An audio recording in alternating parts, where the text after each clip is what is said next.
ज्ञानदेवम नमस्कृत्य नामदेवम तथैवच एकनाथम पुनर्नत्वा तुकारामम तत्परम गुरुभक्त नीलकंठम एतद आचार्य पंचमम. या सगळ्यांचं नाव घेतलं की उपलक्षणानं सगळेजण त्यात येतात. त्यामुळे वादाचा विषय शिल्लक राहत नाही.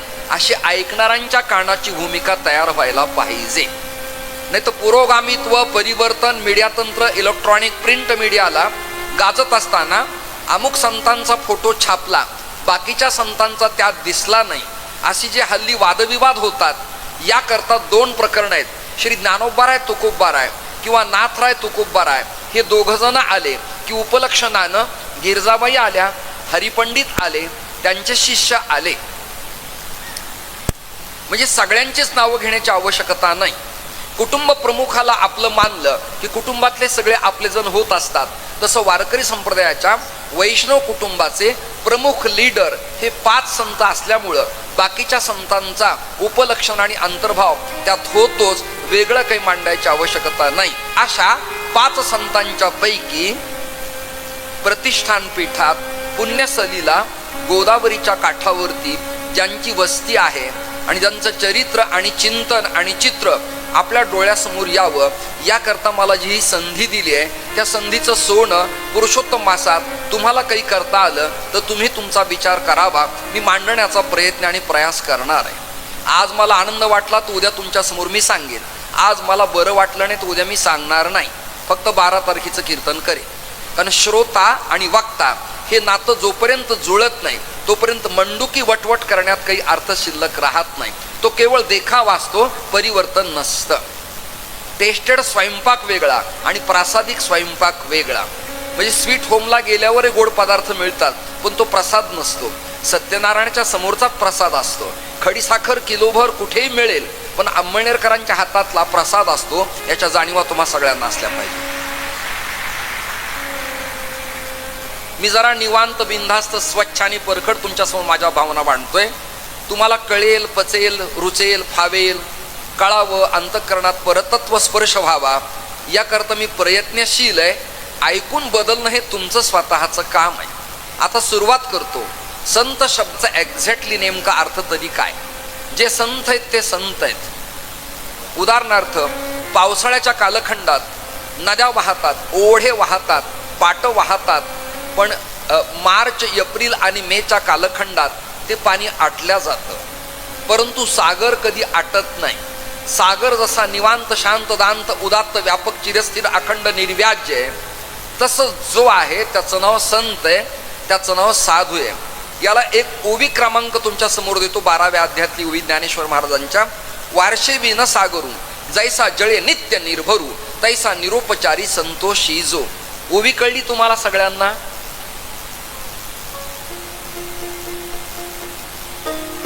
वारशे विन सागरू जैसा जळे नित्य निर्भरू तैसा निरोपचारी संतोषी जो. सागराने कधी केंद्रीय मंत्र्याला, सागराने कधी महाराष्ट्रातल्या जलसंपदा मंत्रालयाला,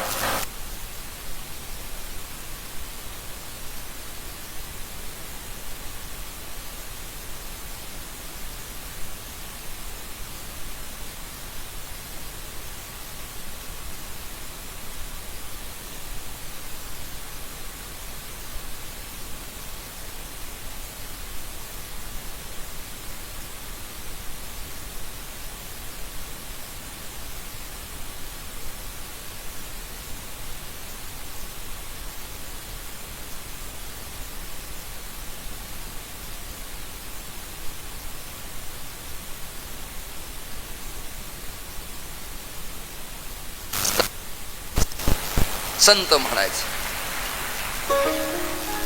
तुमचं वातावरण तापतंय, निदान एक वाजवा.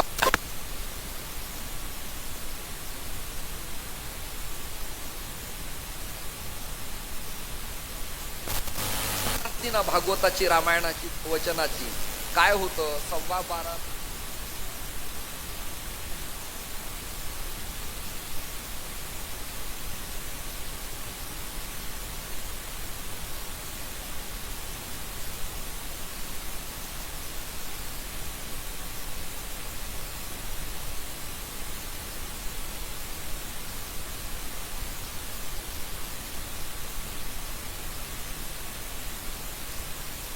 आता बोलू दे.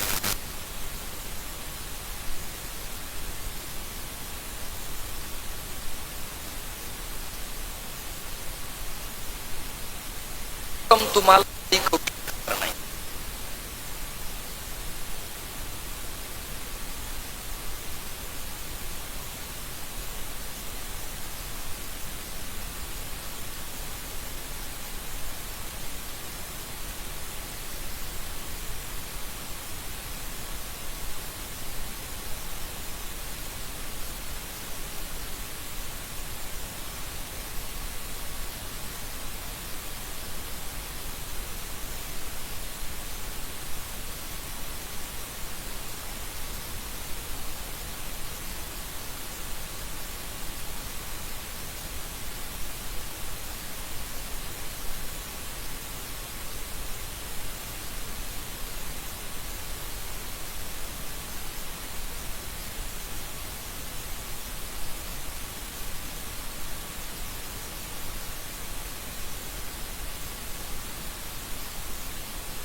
ज्ञानाची पहाट तुम्ही ऐकताय ना. प्रकाश म्हणजे आत्मज्ञानाची पहाट, आणि आत्मज्ञानाची पहाट उदयाला आली की भानूचं प्राकट्य तिथं होत असतं, आणि भानू प्रकट झाला की त्या घरात आनंद द्विगुणित होत असतो, सुख शांती उदयाला येत असते, घरात अंधकाराचा नाश होत असतो. म्हणजेच अज्ञानतिमिर अंधस्य ज्ञानांजन शलाकया चक्षुर्मीलितम येन तस्मै श्री गुरवे नमः. किंवा पहाटच्या प्रसंगाला भक्ती नावाच्या आईनं ज्ञान वैराग्य नावाच्या मुलांच्या हाताला धरावं, आणि मग त्या ज्ञानगंगेच्या पहाटे सचेल स्नान करावं, आणि ज्ञान वैराग्य ताजे तवाने व्हावेत. तसं एकदा का अंधकार म्हणजे अज्ञान संपलं आणि प्रकाश म्हणजे ज्ञानाचा उदय झाला रे झाला की त्या घरात भानू उदय होत असतो, म्हणजे सूर्य उदय होत असतो. भानुदासांचे या घराण्यावर आणि संप्रदायावर, वैष्णवावर, महाराष्ट्रावर, भारतावर अनंत अशा प्रकारचे उपकार आहेत. भानू महाराजांच्याच मुळे पांडुरंगाची मूर्ती परत आणून पुन्हा पंढरपुरात प्राणप्रतिष्ठा करण्याचं सौभाग्य मिळालं. म्हणजे आज जी सगळ्या जगाला नमस्कार करायला पांडुरंगाची मूर्ती पंढरपूरला दिसते आहे, ती मूर्ती कुणामुळे आता दिसत असेल, त्याचं एकमेव उत्तर आहे शांतीब्रह्म एकनाथ महाराजांचे पूर्वज श्री भानुदास महाराज, हे त्याचं उत्तर आहे. लक्षात धरा. काय होतं, फाउंडरला, संस्था स्थापन करणाराला समाज विसरतो, आणि संस्थेत कॅबिनेट झाला त्याकडे लोकांचं लक्ष वेधल्या जातं. अजून सोपं करू, ज्यांनी नाक दिलंय त्या परमेश्वराला स्त्री विसरते, आणि ज्यांनी नथनी केलीये त्याचं नाव घेते. ऐकताय ना तुम्ही? ऐकताय ना तुम्ही?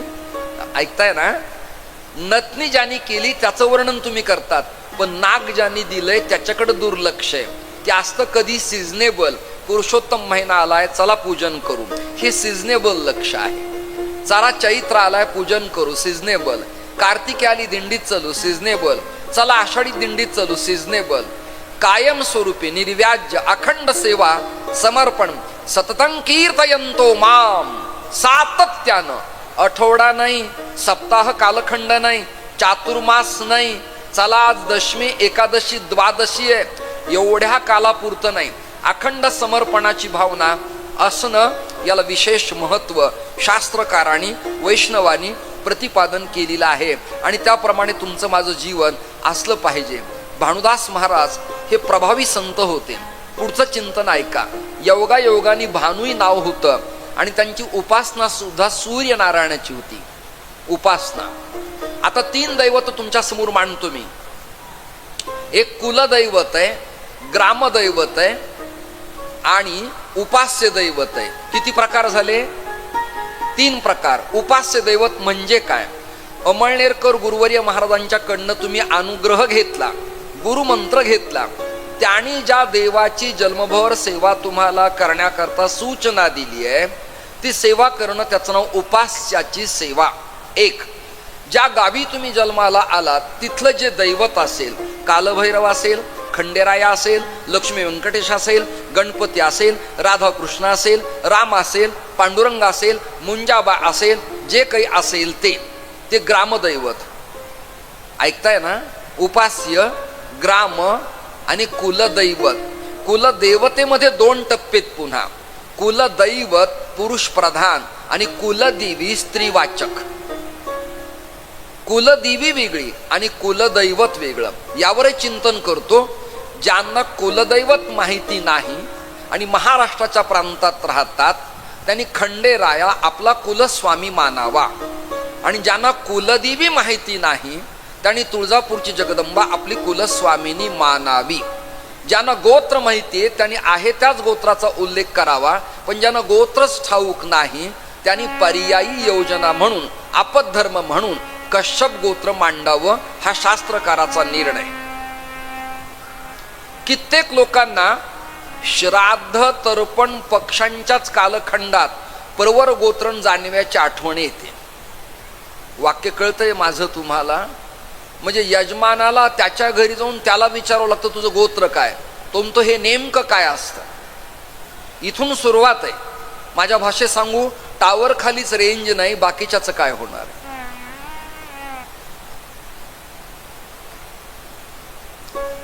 जो समृद्ध आहे, करताय, ब्राह्मणस्य मुखमासी, समाज परिवर्तनवादी आहे, जो ज्ञानघन परंपरेचा प्रेसिडेंट आहे, त्याच्याकडंच हे दुर्दैव असेल तर बाकीच्यांनी काय करावं, केविलवाड्या नजरेने पाहावं काय, असं दुःख वाटतं. ते ठाऊक असलं पाहिजे. मी पर्याय सांगितले तुम्हाला.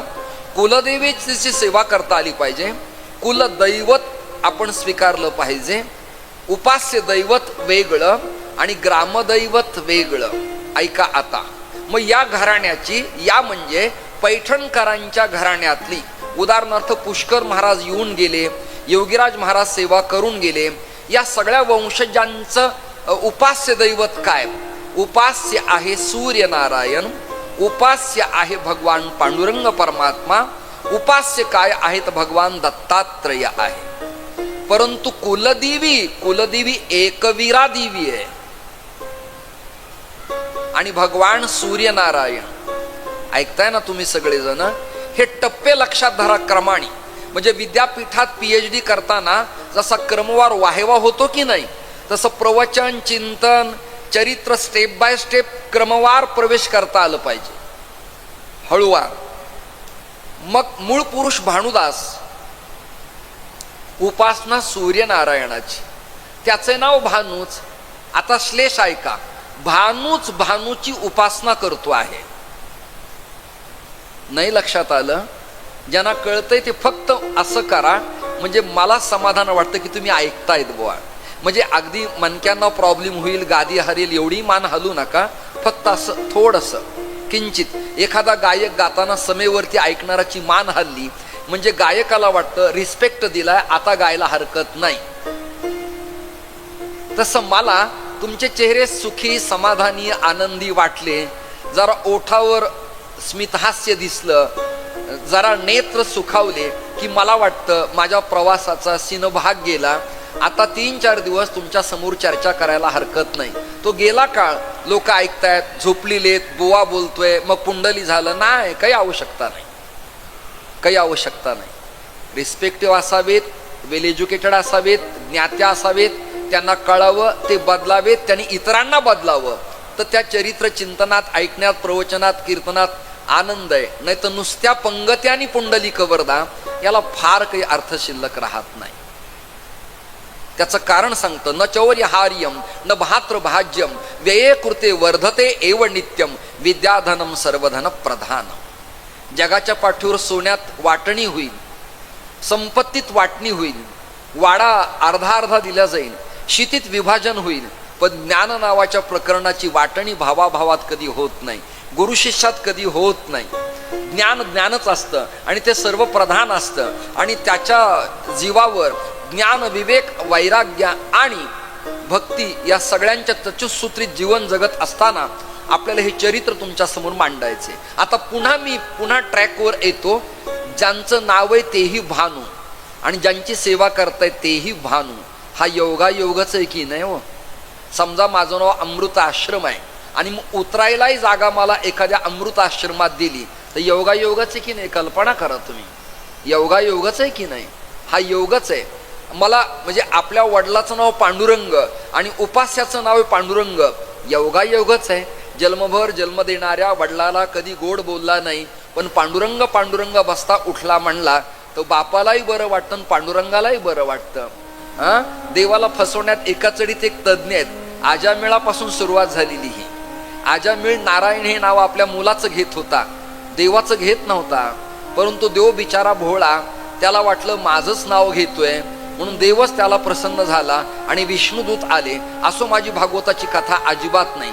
देव बिचारा भोळा आहे. आपण जेवढे चॅप्टर आहेत ना तेवढा देव चॅप्टर नाहीये. सहज नाव घेतलं की देव प्रसन्न होतो. पुन्हा सांगतो, ज्यांनी क्रांती केली त्यांचं नाव आहे भानुदास आणि ज्याची सेवा करतायत तेही भानुदास. दोन भानुदास एकत्र आले. आता दास शब्दाचा अर्थ काय? दास म्हणजे सेवा, समर्पण, श्रद्धा, चिकाटी आणि मिळेल ते काम मंडपात करणे, याचं नाव दास्यत्व. आणि नाथ शब्दाचा अर्थ आहे स्वामी. महंत शब्दाचा अर्थ आहे मोठा. महान चासो अंतहा इति महंतहा. मोठा आहे तो महंत, नाथ तो स्वामी आणि दास म्हणजे सेवक. ऐकायला येते तुम्हा सगळ्या जणींना? दास म्हणजे सेवक. भानुदास म्हणजे मी कुणी मोठा आहे असलं नाहीये, मी या परंपरेत सेवक आहे, उपासक आहे, समर्पणाची माझी भावना आहे, असे जे ते भानुदास.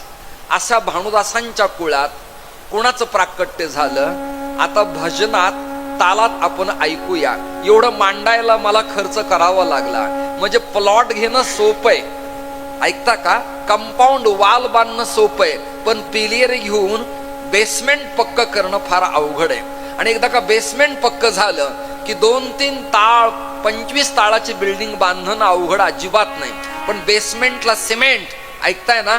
बेसमेंटला स्टील, लोखंड, बेसमेंटला खडी आणि बेसमेंटला कारागीर जर चांगला नसेल तर वरच्या बीमला पिलेरला तडे जातात, स्लॅब क्रॅक जातो, पीओपी पडते.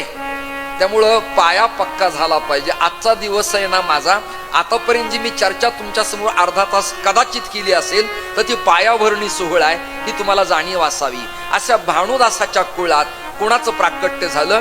काळी एकचा स्वर मला संवादिनीचा पाहिजे, काळी एकचा स्वर मला संवादिनीचा पाहिजे, हार्मोनियमचा.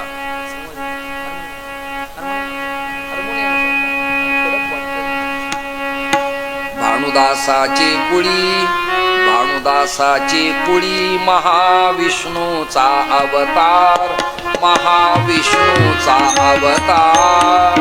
भानुदासाची कुळी महाविष्णूचा अवतार, महाविष्णूचा अवतार.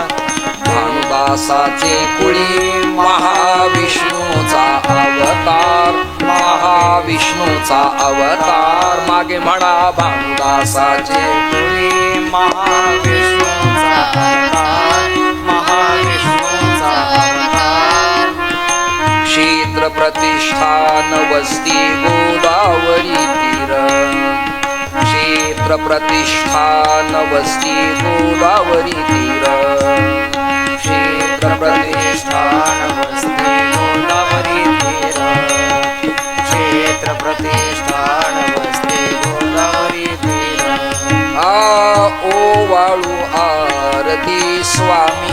एकनाथा. ओ वाळू आरती स्वामी एकनाथा. आवाज कमी करा. ओ वाळू आरती स्वामी एकनाथा. ओ वाळू आरती स्वामी एकनाथा. तुमचे नाव घेता, तुमचे नाव घेता हरी भव भय व्यथा. तुमचे नाव घेता म्हणा, तुमचे नाम घेता हरी भव भय व्यथा. ओ वाळू आरती स्वामी एकनाथा. ओ वाळू आरती स्वामी एकनाथा. ओ वाळू आरती स्वामी एकनाथा. ओ वाळू आरती स्वामी एकनाथा.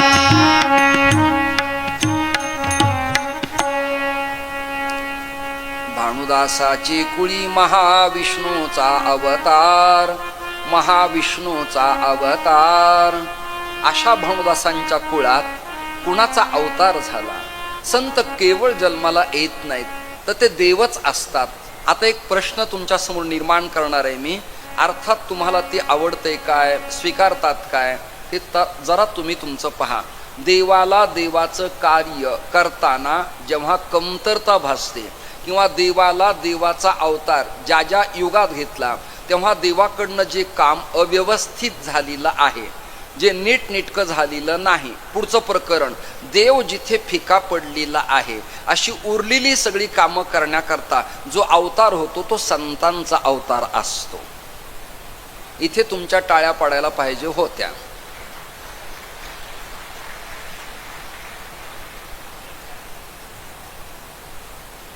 म्हणजे मला हे श्रोत्यांना सांगावं लागतं, ही तुमची वेळ आहे. ऐकताय ना? देवाला देवाचं कार्य करताना जिथे कमतरता भासते ते कमी असलेलं काम परिप्लुत पूर्ण करण्याकरता जो अवतार होतो ना तो अवतार संतांचा आहे, संतांचा अवतार आहे. म्हणजे तुम्ही आता टॅली करा, जरा जरा वजन करा, जरा मोज माप लावा, जरा पॅरामीटर लावा, जरा स्केल पट्टी लावा. संत नावाचं प्रकरण देव नावाच्या भूमिकेपेक्षा काकणभर अधिक पारड जड आहे. ऐकताय ना? म्हणजे मी जरा अधिक ओव्हरटेकच करणार आहे. तुम्ही इथे मांडलेल्या देवाला नाही पाया पडला तरी चालेल, पण मंडपात आलेल्या हरिभक्तांना अभिवादन केलं ना देवाला ते अधिक प्रिय वाटतं. लक्षात ठेवा. आता उवी देतो तेही प्राणापरवते, आवडता ते निरुते, जे भक्त चरित्राते प्रशंसती. भगवान म्हणाले मला माझ्या गुणानुवादापेक्षा, म्हणजे पुरुषोत्तम मासात कृष्णाला तुलसी अर्चन कराच तुम्ही, माझं भांडण अजिबात नाही, पण 1008 तुलसी अर्चन करून समोरून संत आले आणि तुम्ही त्यांच्या अवहेलना करत असाल तर 108च काय 1008 तुलसी अर्चनाचं पुण्य तुम्हाला लाभेल असं मला वाटत नाही. देवाला ते बरं वाटणार नाही, देवाला ते बरं वाटणार नाही. श्रोते हो, सज्जन हो, संत फक्त शब्द आहे, निमित्त त्या प्रतिमा. संत आणि देव इक्वलंट पारड दोघांचंही सारखं आहे, फक्त त्यातला भेद फक्त असा आहे की देवात एक प्रॉब्लेम असा आहे, भक्तांचं पालन करतो आणि दुष्टांना मारतो. मी संत भूमिकेतला मनुष्य आहे, देव भूमिकेतला नाही. हे पहिल्या दिवशी तुम्हाला स्पष्ट करतो, स्पष्ट, एकदम स्वच्छ. संतांचं पारड हे अत्यंत महत्वाचे. वेद तत्तुल्य वचन संतांची आहेत, त्याची बिसाठ आणि सुखे म्हणो येत वेद. एकदा संतांनी न्याय निवाडा केला की पुन्हा एखाद्या याज्ञवल्क्यांना विचारण्याची आवश्यकता नाही, पुन्हा एखाद्या हरितांना विचारण्याची आवश्यकता नाही, पुन्हा एखाद्या विज्ञानेश्वराला विचारण्याची आवश्यकता नाही, पुन्हा एकदा मनुतत्वज्ञानाच्या स्मृतीला विचारण्याची आवश्यकता नाही. निर्णय कोणी दिलाय? संतांनी. एकदा महाराज तुम्हाला म्हणाले ना की पूज पूजकयोर मध्ये प्राची, तुम्ही बसलात ती दिशा पूर्व आहे, मग ती दक्षिण असली तरी पूर्वच, अशी भूमिका असली पाहिजे. मी समजा एखाद्याला अनुग्रह दिला आणि त्याला जर मी म्हणालो की तू रात्रभर उभा राहा, तर उभा राहणं हा त्याचा भक्ती प्रवाह आहे, आज्ञा करणं हे माझं काम आहे. आणि केल्यानंतर फलसिद्धी होणं हे देवाचं काम आहे. असे 3 टप्पे तुमच्या समोर मांडलेत मी. सज्जन हो, श्रोते हो, ऐकणाऱ्या माझ्या प्रिय भाविकांनो, चिंतनाची भूमिका ऐका. देवाची अडचण अशी आहे, भक्तांचं पालन पोषण आणि दुर्जनांचा निपात. संत या प्रकरणाला मानत नाहीत. खांडावया घाव घाली का लावणी जयानी केली, दोघा एकची सावली वृक्षोदे जाईसा. संत काय करतायत ऐका दृष्टांत. झाड लावणारालाही सावली देत, ऐकताय ना, तोडणारालाही सावली देत. देवाचं तसं नाही. जो सावली देतो त्यालाच तो सावली देतो. तसं काम नाही. मला वाटतं यापेक्षा सोपं तुम्हाला करावं लागेल. ज्यांची सत्ता आहे त्या सत्तेतल्या आमदाराला फंड देणं हे फार पुण्याचं काम नाही, पण जे सत्तेत नाही त्याचं काम करणं हे पुण्याचं काम आहे. आता तरी कळलं की नाही, परमेश्वरालाच माहिती आहे. यापेक्षा सोपं मला करता येत नाही. अजून सोपं करू. अंगणात लेकरं खेळताना आपल्या लेकराला तर खाऊ घालाच, पण शेजारच्याही ओठाला लोणी लावलं तर परमेश्वराला ती पूजा अधिक प्रिय वाटते. या 2-3 आजी समोर बसल्यात, मला आनंद वाटतो एकदम. आणि मग चित्रीकरण करताना असं झूम केलं पाहिजे. कथेत प्रवचनात श्रोते मंत्रमुग्ध झाले असताना क्षणचित्रे नाही, आता नका करू ते.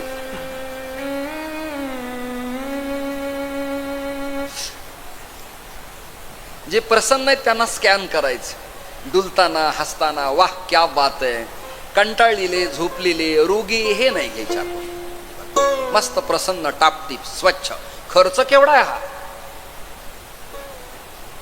मोठा खर्च आहे ना. मी एक वाक्य बोलू काय. 2027ला नाशिक त्रिंबकला कुंभमेळा येणार आहे, त्याला वेळ आहे. पण संभाजीनगरला अंमळनेरकराचा महोत्सव कुंभमेळाच आहे, लक्षात धरा. महामंडलेश्वरांची प्रांगण मंडप अशी असतात आखाड्यात.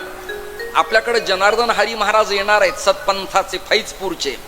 त्यांचा मंडप 2 महिने असाच असतो कुंभमेळ्यात. 2 महिने असाच असतो, इतका सुंदर असतो. आपल्याला सगळ्या ओंगळवाण्या सवय लागल्यात. कशी तरी गाडी, कसा तरी बंगला, कशी तरी बैठक, कसा तरी पडदा, कशी तरी कणी, कसा तरी पखाबज. नाही, ऐश्वर्य संपन्न जीवन जगलं पाहिजे. देवानी दिलंय ना इथे. नाही तर आम्हाला कसं दुर्दैव असतं, कधी कधी त्या माईकच्या स्टँडला गुळाचा खडा ठेवतात, त्याला वरणच छिद्र असतं. वरून मांडला की खालून निघतो तो. खाली माश्या घोकतात आणि चोपदार म्हणतो घ्यायचं का, तूच घे, मला देऊ नकोस. मस्त राहिलं पाहिजे सुखात शांतीत. आणि पुढचं एक वाक्य बोलू का. साधू संतांनी आपल्या महिमेत जीवन जगायचे. लोक काय म्हणले, श्रोत्यांना आवडलंच नाही, ते नको म्हटले, काही आवश्यकताच नाही. एक वाक्य बोलतो वृत्ती प्रभाकरातलं, मग तुम्हाला टाळ्या कळते. ते वाक्य असं आहे, महात्माने आपने मस्ती में मत्त होना चाहिए, आग लगे वस्ती में और साधू आपने मस्ती में, कोई लेना देना नाही. यावरही तुम्हाला शंका अशी यायला पाहिजे, वारे वा साधू, गाव जळतंय आणि हा आनंदी आहे, याला साधू म्हणायचं काय, अशी शंका तुम्हाला निर्माण यायला पाहिजे.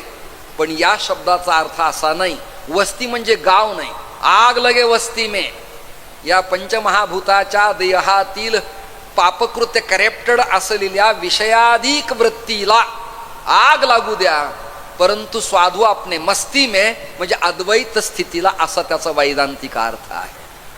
असा त्याचा अर्थ आहे. माझे काही जुने सन्मित्र आहेत की ज्यांनी सूत्र, प्रमेय, पाठ, चिंतन ऐकली आहेत. त्यांच्यासाठी मला काही विषय मांडावे लागतील. आजचं जे कीर्तन आहे ना संध्याकाळचं, ते खूप स्टडी करणारं कीर्तन आहे, प्रभावी कीर्तन आहे, समीक्षा करणारं कीर्तन आहे. वेद, वेदांत, उपनिषद, श्रुती, स्मृती, फंकिका, परिष्कार, सूत्र, चिंतन, प्रमेय, परिच्छेद, अन्वय, सत्संगती, चिंतन, षडलिंगात्मक पद्धती, आजचं कीर्तन. त्यामुळे तुम्ही कुणी कंटाळा करू नका. ग्रेट फिलॉसॉफर श्री जयवंत महाराजजी बोधले संध्याकाळी. LLM पण आहेत, लॉयर पण आहेत आणि विद्यावाचस्पती पण आहेत. मी नुसता पती सुद्धा नाही. आता हेही कळलं नाही ना, काय सांगावं मला सांगा ना तुम्ही. आता मी नुसता पती सुद्धा नाही तर वाचस्पती कधी. तुम्हाला तरी कळलं की नाही जोशीबुवा सगळ्यांना. श्यामल मी नुसता पती सुद्धा नाही, तर राष्ट्रपतीन, सभापतीन, वाचस्पती कधी होणार? 51 बळी अशा प्रकारची वक्ते इथं ठेवली आहेत आणि त्यात तुम्हाला आनंद द्विगुणित करायचा आहे. या डोळ्यांनी 1.5 लाख, 2 लाख, 30,000, 50,000, 5,000 श्रोते अनुभवलेले डोळेत हे माझे. ऐकणारे हा, प्रसादावाले नाही. प्रसादावाल्याचं माझं कधी जमलंच नाही, ते काही कामाचे नाही. कोशिंबीर छान झाली, चटण्या अप्रतिमच होत्या, याच्यात पेशवाई गेली सगळी. जागा असलं पाहिजे, समाधानी असलं पाहिजे, रिस्पेक्टिव्ह असलं पाहिजे आणि श्रवण करण्याची भूमिका कानांना सवय असली पाहिजे. श्रोते हो, संत येतात जन्माला ते का, त्याचं उत्तर पुन्हा देतो, देवाचं उरलेलं कार्य पूर्ण करण्याकरता. मग कोणते कोणते संत परमेश्वराचा अवतार आहे? श्री ज्ञानेश्वर महाराज भगवान कृष्ण विष्णूचाच अवतार, पुरुषोत्तमाचाच अवतार. तुकोबाराय महाविष्णूचाच अवतार. निवृत्तीनाथ दादा श्री सदाशिवाचा अवतार, महादेवाचा. सोपान काका ब्रह्मदेवाचा अवतार. रामदास स्वामी मारुतीचा अवतार. शंकर बाबा धनकवडीकर मारुतीचाच अवतार. टेंबे स्वामी महाराज दत्तात्रयांचा अवतार. नरसिंह सरस्वती स्वामी महाराज दत्तात्रयांचा अवतार. श्रीपाद श्रीवल्लभ श्री दत्तात्रयच. कोण कोणाचा अवतार आहे? जणाई हा हा हा हा देवीचाच अवतार. बहिणाबाई देवीचाच अवतार. मुक्ताई देवीचाच अवतार. हे सगळे देवांचे देवीचेच अवतार आहेत. मग पुन्हा का आले? पुन्हा तिसऱ्यांदा वाक्य खर्च करतो. देवाला देव कार्य करताना ज्या अडचणी निर्माण झाल्या ते काम पूर्ण करण्याकरता घेतलेला अवतार तो संतांचा. हे पुन्हा डिटेक्ट करा, पक्क करा, हे रोग निदान करा, म्हणजे टॅबलेट तुम्हाला फलदायी ठरेल, लिक्विड फलदायी ठरेल, नुसता सिटी स्कॅन नाही. यापैकी भानुदासाचे कुळी महाविष्णूचा अवतार. नाथराय महाविष्णूचा अवतार आहेत. महाविष्णूचा अवतार. यांची परंपरा कोणाची आहे? कानावर घालून ठेवून श्लोक सांगतो. आदिनारायण पदम धातारम चात्रिसत्पदम दत्तं जनार्दनं चैव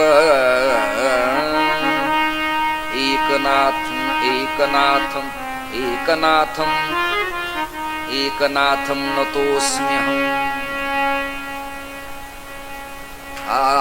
आदिनारायणं चैव धातारं चात्रिसत्पदं दत्तं जनार्दनं चैव एकनाथं नतोऽस्म्यहम्. नाथराय साक्षात भगवान श्री नारायणाचा, विष्णूचा म्हणजेच कृष्णराम पुरुषोत्तमाचा अवतार आहे. अवतार आहे. गाव पैठण आहे. पैठणाचं जुनं नाव शालिवाहन. शालिवाहन का? तिथे शालिवाहन राजा होता. बर, नदी कोणती आहे? पुण्य सलिला, गोदावरी, गंगा. भूगोल ज्यांचा तयार आहे आणि इंडियन हिस्ट्री ज्यांची तयार आहे त्यांना कळेल गंगा 2 आहेत. एक वृद्ध गंगा आहे आणि दुसरी गोदा गंगा आहे. कोणत्या गंगा आहेत? 2 गंगा आहेत. एक गंगा आहे ती गोदावरी आहे आणि एक आहे ती वृद्ध गंगा आहे. वृद्ध गंगा आहे ती उत्तरांचलला आहे आणि गोदा गंगा आहे ती महाराष्ट्रात आहे. ही गोदा गंगा निर्माण होते कुठनं? मग एक शब्द आला की तिथे चिंतनाला सुरुवात होती आपल्याला. ही गंगा गोदा निर्माण होते कुठं? हिचं प्रसवण्याचं स्थान कोणतं आहे? प्राकट्य स्थान कोणतं आहे? नाशिक जिल्ह्यात. गावाचं नाव काय? त्रिकंटक म्हणजे त्रिअंबक. तिथं लिंग कोणते? त्र्यंबकेश्वर. मग त्र्यंबकेश्वर म्हणजे पुन्हा काय?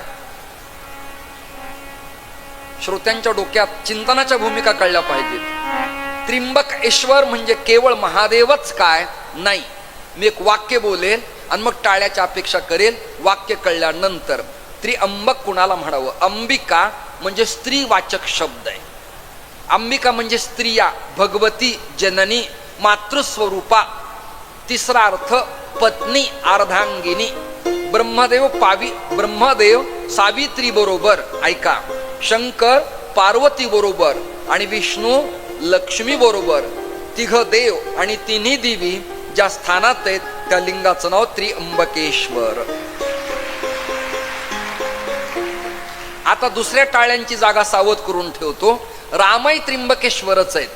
राम कोण आहेत? राम कोण आहेत? मला तुमचा आवाज आला पाहिजे. राम कोण आहेत? मी सुखासुखी 4 दिवस बसू देणार नाही तुम्हाला. मी राम कोण आहेत? त्र्यंबकेश्वर. कशावरनं? महाराज तुम्ही वर बसले आणि प्रवक्तेत म्हणून काही सांगता काय आम्हाला? असा कान तुम्ही धरला पाहिजे माझा. काहीही ऐकून घ्यायचं नाहीये.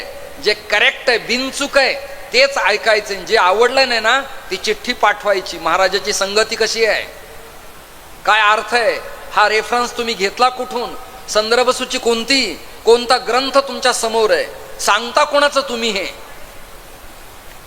तर त्या खर्चाचा उपयोग आहे. नाही तर नाही. ऐका, त्र्यंबकेश्वर राम कसा? त्याला 3 मातृस्वरूप आहेत. एक आहे कौशल्या, एक आहे कैकई आणि तिसऱ्या क्रमांकाचे आहे अशा तीन आहेत अंबिका, ज्याच्या आई तो त्र्यंबकेश्वर राम आहे. स्वतः लक्षात धरा. 3 मातेला प्रसवलीला पुत्र, त्याचं नाव त्र्यंबक म्हणून बाणाचं नाव आहे. त्र्यंबक आहे. बाण त्र्यंबक, चाप धनुष्य म्हटलंय त्याला. आणि त्याची कर्ण प्रत्यंच आहे. त्र्यंबक, बाणाचं नाव त्र्यंबक, रामाचं नाव त्र्यंबक आणि पुढचं ऐका, लिंगाचं नाव त्र्यंबक. का? केवळ 3 जण नाहीयेत. ब्रह्मा, सावित्री, विष्णू, लक्ष्मी, शंकर, पार्वती. 3 लिंगामुळे त्या तीर्थाचं नाव त्र्यंबकम गौतमी तटे. गौतमी का? गौतम ऋषी मुळे. गौतमांच्या अंगाचा दाह झाला. दाह, आग. जरा विज्ञानवादी कोणी असतील, सायंटिस्ट विचारवंत, फंगल इन्फेक्शन, त्वचेचा आजार, त्रस्त झाले गौतम. काय करावं कळेना. फॉर एक्झाम्पल आले आमच्या अंमळनेरकर महाराजांच्याकडे, महाराज काय करू, अंगाची आगच थांबत नाही. महाराज म्हणाले एक काम करा, गंगेच्या पात्रात स्नान करा. तिचं नाव भागीरथी आहे. त्या भागीरथीत गौतमानं स्नान केलं. गौतमाच्या अंगाला आग का झाली होती? कारण गौतमाच्या हातानं गाय म्याली होती. ऐकताय ना? दोष लागला होता, आग होत होती. गौतम स्नानाला गेले भागीरथीमध्ये. गौतमाने स्नान केलं आणि गौतमाच्या गंगेच्या स्नानानं अंगाचा दाह, आग शांत झाल्यामुळं नाव पडलं गो दाह आवरी, गोदावरी.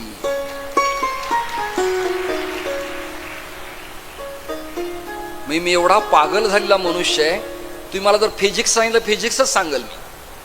तुम्ही म्हणले मला केमिस्ट्री, तर मी केमिस्ट्रीच बोलत बसल. तुम्ही जर मला म्हणले बायोलॉजी, तर बायोलॉजीच सांगल. तुम्ही जर म्हणले भूगोल, तर भूगोलच सांगल. म्हणजे मला काही दिवसांनी वेडा होतो की काय याचं भय वाटायला लागलंय.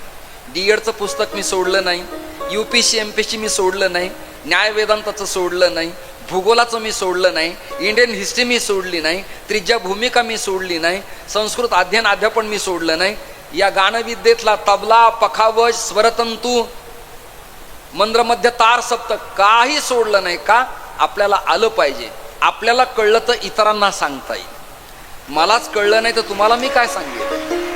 बिफोर माझी तयारी असली पाहिजे की अरे आपल्याला चांगल्या श्रोत्यासमोर 4 दिवस चर्चा करायची आहे, तर आपल्याला त्र्यंबक कळलं पाहिजे, गोदावरी कळली पाहिजे, भानू कळला पाहिजे, उपास्य कळलं पाहिजे, संत आणि देवातला जो इफेक्ट आहे तो कळला पाहिजे, तर चरित्रात प्रवेश करता येईल. मी भागवत कधी असे सांगितले नाहीत की तृणावर्त नावाचा दैत्य आला आणि कृष्णाने त्याला मारलं. नाही. तृणावर्त म्हणजे केर, कचरा, काड्या, गवत आणि त्याची स्वच्छता करणारे कृष्ण हे पुरोगामी, लोकनेता, प्रभावी ईश्वर, परिवर्तनवादी देव, ही संगती लोकांच्या समोर यायला पाहिजे. आणि हे अर्थ जोपर्यंत लोकांच्या समोर येत नाहीत तोपर्यंत मंडपात लॉयर, डॉक्टर, UPSC MPSC वाले आणि ग्रॅज्युएट लोक येत नाहीत. ग्रामीण, टोपी, कंटाळलेले, झोपलेले नाही. 4च असावेत, पण समीक्षा करणारे असले पाहिजे, टॅलेंट असले पाहिजे.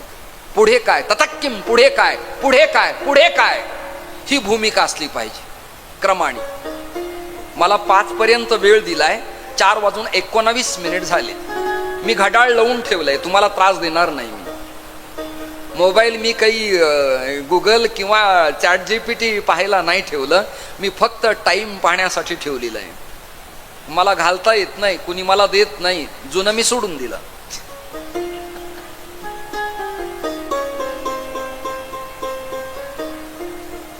आहा हा हा. त्रिंबकचा अर्थ कळला तुम्हाला? पुढे जायचंय मग.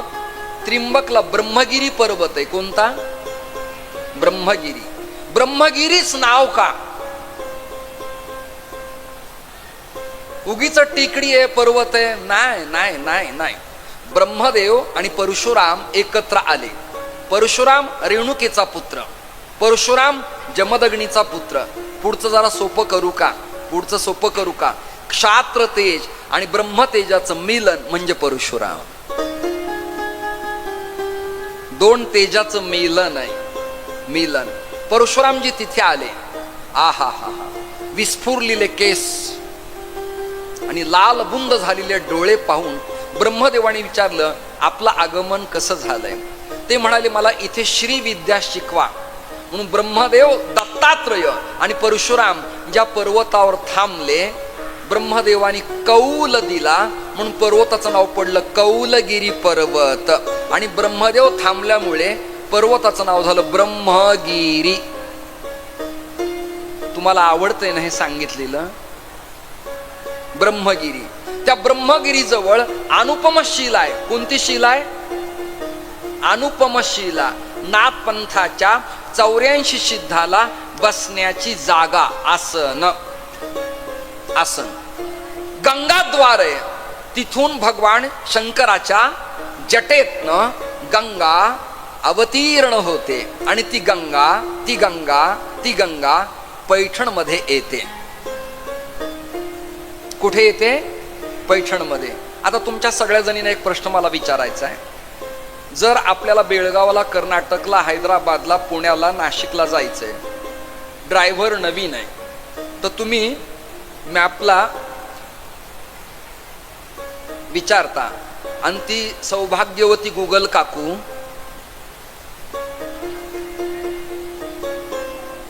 रस्ता दाखवत राहते. पण ती बाई कधी कधी धोका पण देते बर का. ती गुगल काकी कधी कधी धोका पण देते. मग चौकातून रस्ता चुकला तर ट्रॅफिक कॉन्स्टेबलला विचारावं लागतं, बोला बोला बोला, बरोबर आहे की नाही? गंगा जेव्हा पाण्याच्या प्रवाहाला घेऊन वाहायला लागते आणि सागराला भेटण्यासाठी जाते, ऐकताय ना? ऐकताय ना? प्रियसी प्रियतमाला जेव्हा आलिंगन द्यायला जाते, प्रियसी गंगा, प्रियतम सागर, आलिंगन द्यायला जाते, तेव्हा ती गंगा काही तीरावरच्या लोकांना विचारते का, हो मी कोणत्या मार्गे जाऊ? बोला बोला बोला बोला बोला बोला. नाही. फिडीत पाप ताप. आहा हा. ती तीरावरच्या सगळ्यांचा उद्धार करत, पात्रातील सगळ्यांचा उद्धार करत, ती गंगा आपल्या प्रियकराला आलिंगन देण्यासाठी जाते आणि तृप्त होते. तिला विचारलं, तुला कोणाला रस्ता विचारायची वेळ आली का? ती म्हणाली नाही.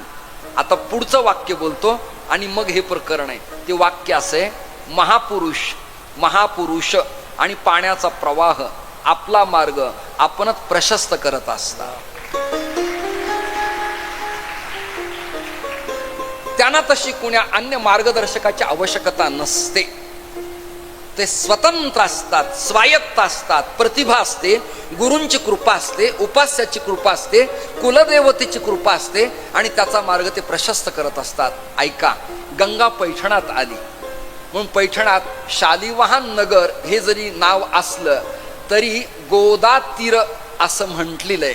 आणि त्या गोदेच्या दक्षिण तीरावर जे जे तीर्थ आहेत त्याचं वर्णन ब्रह्मवैवर्त पुराणाच्या गौतमी खंडात महर्षी वेदव्यासानी वर्णन केलेलं आहे. पैठणातले न्याय निवाडे आणि पैठणातल्या ब्राह्मणांचा अंतिम निर्णय काशीतल्या पंडिताला त्या शतकात मानावा लागत असावयाचा. एवढा दरारा पैठणचा. पैठणला रामचंद्र नाईक हे नरहरी महाराज सोनारांचे पूर्वज नाईक पदावरती होते. भानुदास महाराज प्रभावी ईश्वर भक्त होते.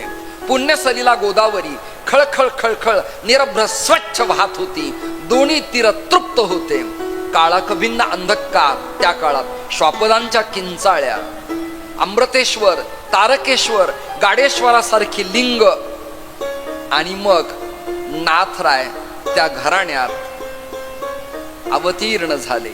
आता पुन्हा प्रमाण भानुदासाची कुळी महाविष्णूचा अवतार. कुठे?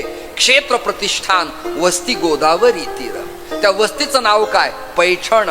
प्रतिष्ठान शालिवाहन. या पैठणात नाथरायांचा अवतार झाला. नाथराय हळूहळू मोठे होत आहेत. घरात कोडकौतुक त्यांचं होतंय. 2 प्रकरण आहेत. क्षात्र तेजाची मौंजी संस्करण 8व्या वर्षी व्हावीत आणि विप्रांच्या मुलांच्या मौंजी 7व्या वर्षी व्हाव्यात. आणि आपद धर्म म्हणून 8 वर्षात भवेद विप्राहा. 1 वर्ष अधिक लोटलं तर 8व्या वर्षी मौंजी बंधन व्हावं. आता इथे एक सगळ्यांचं मत आहे. मी फार याचा स्टडी केला नाही. यांच्या वंशातले जे कोणी अभ्यासक आहेत त्यांना विचारलं पाहिजे. या छत्रपती संभाजीनगरला पूर्वी एक डॉक्टर कुमुदिनी गोसावी नावाच्या नाथ स्फुट काव्य ग्रंथाच्या प्रबंधकाच्या PhDच्या धारिका होत्या. आता माझी त्यांची भेट नाहीये. ऐका. असं म्हणतात की आई वडील नाथरायांचे निवर्तले. कारण नाथ महाराज म्हणे मूळ नक्षत्रावर जन्माला आले होते. असो, या विषयावर जास्त मी बोलत नाही कारण माझा अभ्यास ज्योतिष विषयाचा नाही. म्हणजे स्पष्ट मीडियासमोर सांगतो, जे मला माहिती नाही ते माहिती नाही. मला कधी मुक्कामाच्या जागी लोक पत्रिका घेऊन येतात. म्हणलं माझीच मला कळली नाही, तुमची काय मी सांगतो.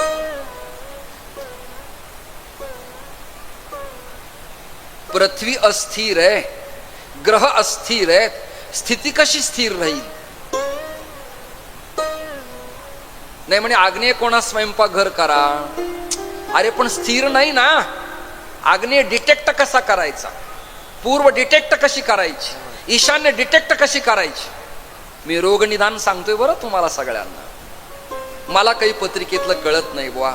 मला सप्ताहाची पत्रिका कळते, भागवताची पत्रिका कळते, कीर्तन की कीर्तन हेही कळतं, हरि कीर्तन की हरी कीर्तन हेही कळतं ह्रस्व दीर्घ.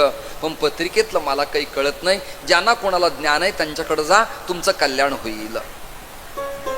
माझ्याकडे आला तर भिवंडी होईल. मला माहिती नाही ते. असं म्हणतात. मूळ नक्षत्रावर जन्म झाला आणि नाथराय आले आणि आई वडील गेले. या विषयाशी जास्त मी चर्चा करणार नाही कारण माझा या विषयाचा स्टडी नाही, अभ्यास नाही.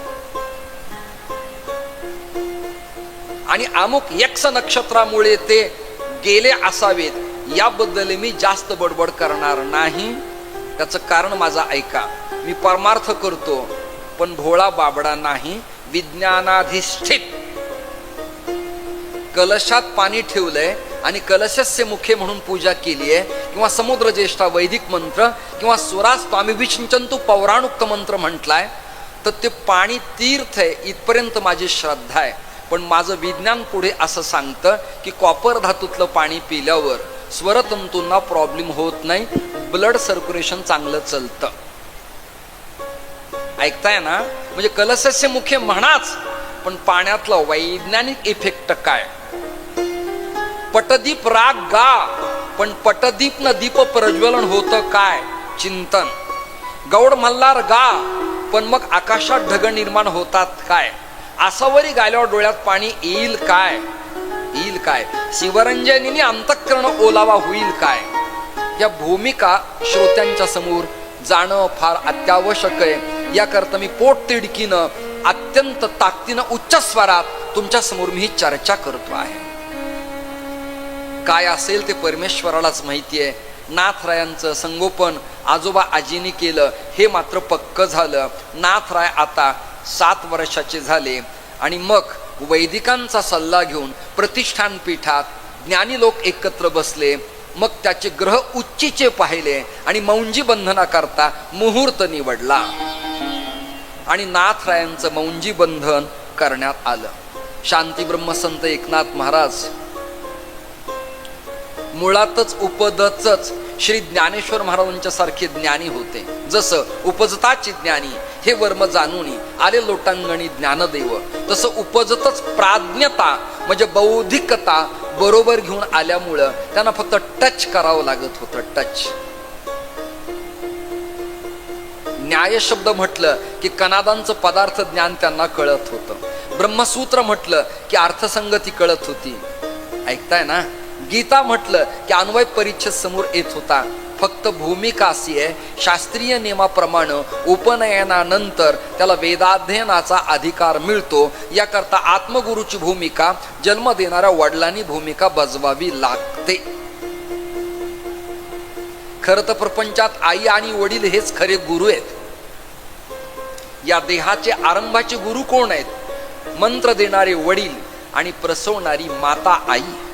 ध्रुवाला डेव्हलपमेंट करणारी आईच आहे ना. छत्रपती शिवरायांना घडवणारी आईच आहे ना.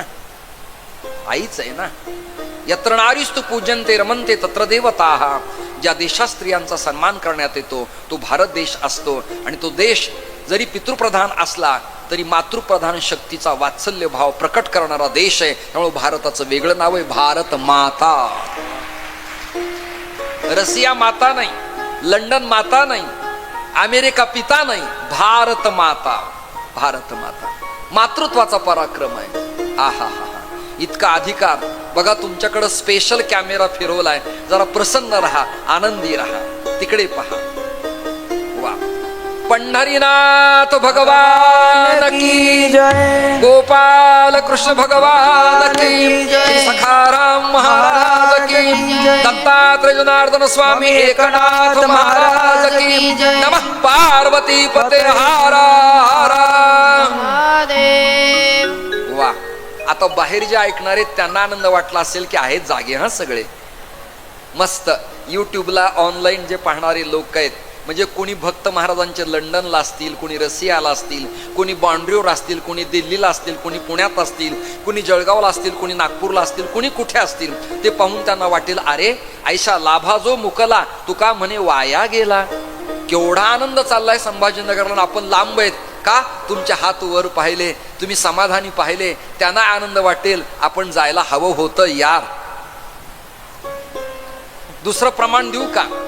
ऐसा सांडूनी सोहळा मी का राहीन निराळा.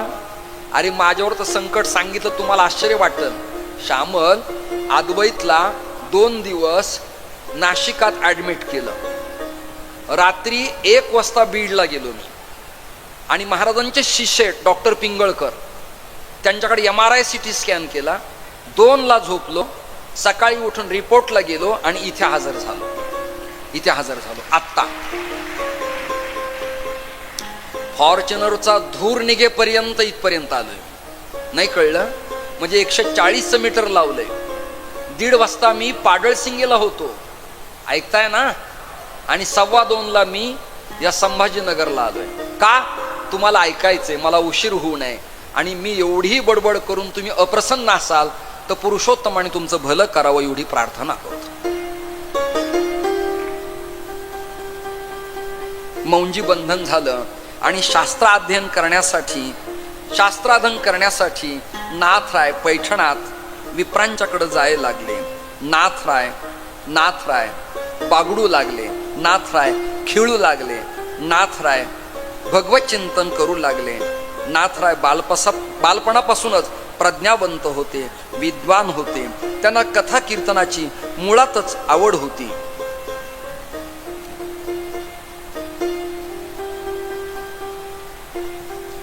पौर्णिमेच्या टिपोर चांदण्यात चंद्रकला जशा विकसित होतात तसं नाथराय कलेप्रमाणे बुद्धीनं विकसित होत होते. श्रीमद भागवत जरा काढा. हे सगळे साथीदार कथाकारांना साथ करणार आहेत. असे शरदोत्फुल्ल मल्लिका आहा. शरदाच्या टिपोर चांदण्यात भजनाचा, गाण्याचा, नृत्याचा जो आनंद आहे ना, तसा आनंद बुद्धीचा चंद्रमा विकसित झाल्यावर असला पाहिजे. बुद्धीचं वैभव काय? बंगला नाही. बुद्धीचं वैभव काय? गाडी नाही. बुद्धीचं वैभव का मेकअप नाही, बुद्धीचं वैभव काय श्रीमंती नाही, बुद्धीचं वैभव आहे ईश्वराला आपलं करणं, केशवाला आपलं करणं, पुरुषोत्तमाची सेवा करणं.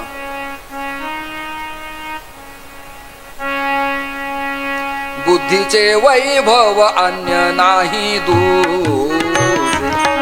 बुद्धीचे वैभव अन्य नाही दूजे, बुद्धीचे वैभव अन्य नाही दूजे, बुद्धीचे वैभव अन्य नाही,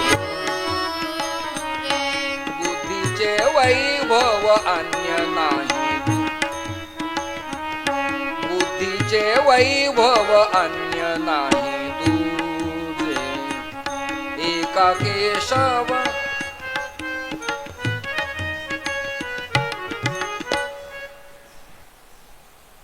बुद्धीचे वैभव अन्य नाही दूजे, एका केशव राजे सकळ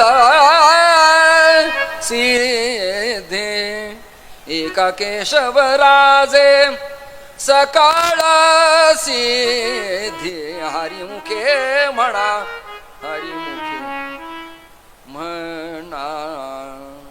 आहा, बुद्धीचं वैभव आहे केशवाला आपलं करणं. नाथराय आपली बुद्धी अन्यत्र खर्च करण्यापेक्षा क्षण आणि कण संचित करून भगवान श्री हरीला, श्री पांडुरंग परमात्म्याला, श्री कृष्णाला आणि आपल्या परंपरेचं श्री दत्तात्रय पांडुरंग परमात्म्याला सेवा समर्पण करत होते. त्या बुद्धीचं वैभव प्रकट होत होतं. श्रोते हो, 12 वर्षपर्यंत अध्ययन, अध्यापन, चिंतन सर्व काही झालं आणि नाथरायांना असं वाटलं की आपण शास्त्रात ऐकलंय, गुरुजींच्याकडनं ऐकलंय, कथा कीर्तनात ऐकलंय की गुरु कृपा झाल्या विना जीवन फार काही प्रभावी ठरत नाही, गुरु कृपा असली पाहिजे. आता श्लोक ऐका. श्लोक शंकराचार्यांच्या ग्रंथातला आहे. ग्रंथाचं नाव आहे विवेक चूडामणी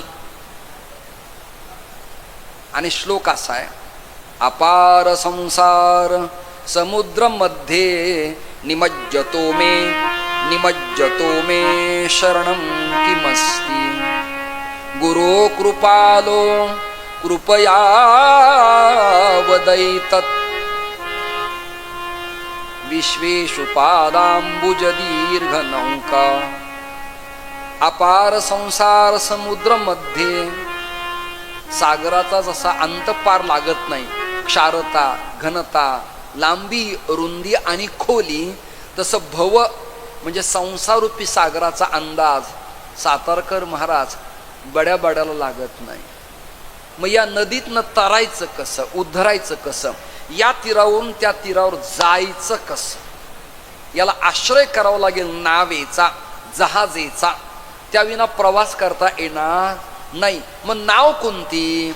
फळ्यांची, प्लायवूडची, अत्याधुनिक पेट्रोलची, डिझेलची, सौर ऊर्जेची नाही.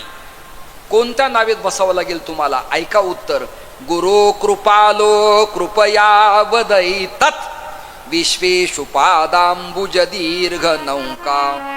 तुम्हाला बसावं लागेल श्री गुरुच्या नावेमध्ये.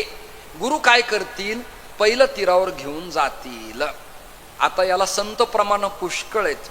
वाचिता अध्यात्म जाणता ही आर्थ, गुरुविण व्यर्थ सर्व काही, गुरुविण व्यर्थ सर्व काही, गुरुविण व्यर्थ सर्व काही. वाचिता अध्यात्म जाणता ही अर्थ, गुरुविण व्यर्थ सर्व काही, गुरुविण व्यर्थ सर्व काही, गुरुविण व्यर्थ सर्व काही. वाचिता अध्यात्म जाणता ही अर्थ, गुरुविन व्यर्थ सर्व काही. मग काय करावा? करावा तो आधी सद्गुरु प्रसन्न, तयाचे कृपेने सर्व साधे, सर्व साधे. काही म्हणतील आम्हाला वेदमंत्र वाचता येतात, काही म्हणतील मला भागवत सांगता येतं, काही म्हणतील संस्कृत मी शिकलो, इथे संभाजीनगरला, अरे पुस्तकं वाचून शिकला असशील, पासही झाला असशील, पण गुरुकृपा झाल्या विना प्रासादिकता निर्माण होणार नाही. होणार नाही. गुरुकृपाच व्हावी लागेल. गुरुकृपेचं पाठबळ नसेल तर मी सांगू का, ग्रह वगैरे नथिंग. गुरुकृपा पाहिजे. गुरु मजबूत असेल ना तर ग्रह शांत बसतात. गुरुकृपा नसेल तर सगळं बिघडल्या जातं. मी जी बडबड करतो तुमच्या समोर, ही कशाची कृपा आहे? श्री गुरु कृपा आहे, लक्षात धरा तुम्ही. गुरुकृपा नसेल तर काही करता येत नाही. म्हणून वाचिता अध्यात्म, जाणता ही अर्थ, पण सद्गुरु विना व्यर्थ सर्व काही. मग काय करा? गुरु करा. नाथ यांच्या लक्षात आलं, गुरु करायचेत. पहाटे उठले नाथ महाराज. पहाटे झाले 4:45 वाजलेत. 5ला 5:10 कृष्णा महाराज आरगडे मला म्हणाले आपल्याला थांबायचे. 4:40 झाले. थोडक्यावर आलंय आता. आजचा पहिला दिवस. नाथ महाराज भल्या पहाटे उठले. नाथ महाराज भल्या पहाटे उठले. कारण पूर्वी पहाटे उठण्याचे संस्कार होते. ऐकताय ना? आता सूर्य किरण आपल्या पृष्ठभागावर पडल्या विना आपल्याला सकाळ झाल्यासारखी वाटत नाही. नाही कळलं तुम्हाला? आणि श्रीमंत लोकांकडे लवकर उठलं तर ते आम्हाला गरीब आणि कफल्लक समजवतात. त्यामुळं आपण ते उठल्यानंतर उठायचं. श्रीमंतांचे काही अंदाज आहेत. श्रीमंत आणि एज्युकेटेड लोकांच्या बाबतीत एक समीक्षा मी करतो. नाकाला पाणी आलं, शिंकरलं टाकलं तो ग्रामीण, आणि हातरूमाला पुसून खिशात ठेवतो तो शिकलेला.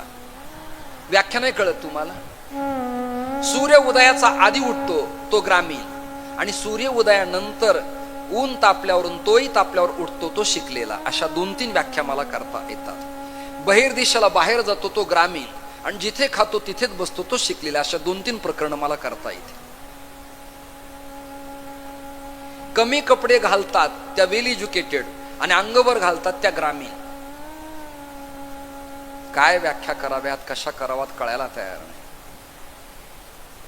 श्रोते हो, भल्या पहाटे ब्राह्म मुहूर्ताला नाथ महाराज उठत असत आणि स्वर गुंजारो करत होते भूप रागाचे. केचकर सारे ग प ध सा सा ध प ग रे. आहा, भूप उदयाला. घनश्याम सुंदरा श्रीवरा अरुणोदय झाला. उठील व करी वनमाळी उदयाचली मित्र आला. घनश्याम सुंदरा श्रीवर. पहाटे प्रभाती सूर नभिरंगती. प्रभाती सूर नभिरंगती. दश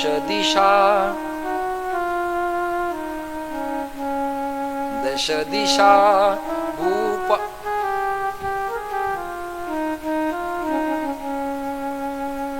पहाट झाली होती. भूपरागांचे स्वर कानावर पडत होते. ऐका ऐका ऐका ऐका. क्वचित वीणा वाद्यम क्वचित पिचहा हेति रुदितम. कुणी दुःखी होतं तर रडत होतं, तर कुणी शाल्योदन रुची. म्हणजे काय? कुणी साळी सडत होतं. जुना शब्द आहे.